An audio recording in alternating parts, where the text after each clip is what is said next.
Hi, I'm Guider Natalie, and instead of going for a walk today because it's absolutely miserable outside, we're going to do a craft. We're going to get prepared for camp because it's summer soon, and I like to go camping in the summer, and I bet you do too.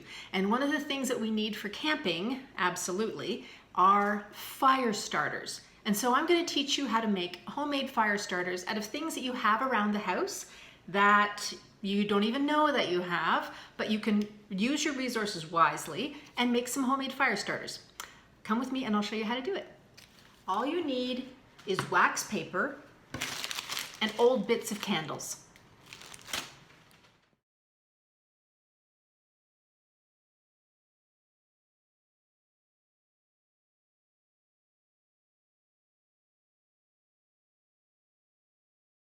So we're taking our wax paper,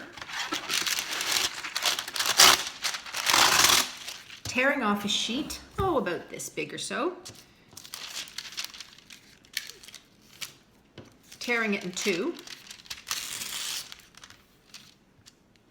and then getting some wax scraps. Now you can get wax scraps in a variety of ways. I've already shown you some ways. This is just some scraps from different candles that I've used most of the candle up, and now that's still a lot of wax I can use for something good. So I'm going to put it in here, roll it up, twist both ends just like a candy, like a Tootsie Roll, and voila, there is, yes, you're right, there is a fire starter. Pretty simple. And so when I build my fire, doesn't matter if I'm going to do a teepee style or a log cabin, or if I'm going to be using the fire for cooking or for heat or just for a campfire. I would set up my tinder and my kindling and then put this underneath my tinder and the kindling, and then I would light the match on either one of these ends, and this will stay lit for a long time. You need one, maybe two at the most. If it's a huge fire, you might want to use three, but one or two should be plenty. And if you use a couple of fire starters, I pretty much guarantee that it'll be a one match fire. So where do you find the wax? Well, you find the wax from old candles.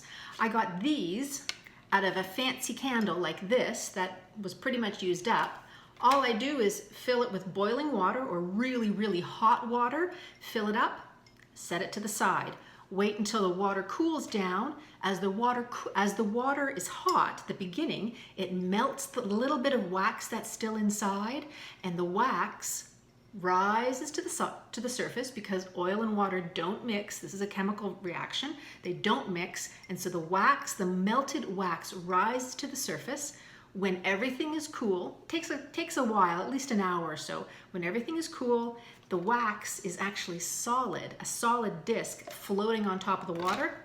I just pick it out, and then I dump the rest of the water outside. Never put it down the sink. Don't put it down the drain, because there could still be a little wee tiny pieces of wax, and that could clog up your drain, and that would not be a good thing. So, melted old candle, not good for anything else, won't light anymore, but there's still some wax in there. I can still use it. So fill it up with boiling water, wait for it to all cool down, and then it becomes a nice disc like this. And then I take the disc and I break it into smaller pieces and put it in my wax paper.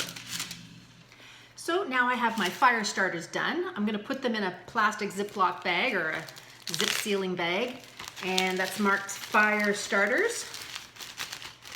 And then I'm going to put them with my camping supplies, and then I'll be all ready for camp and to have some fires soon.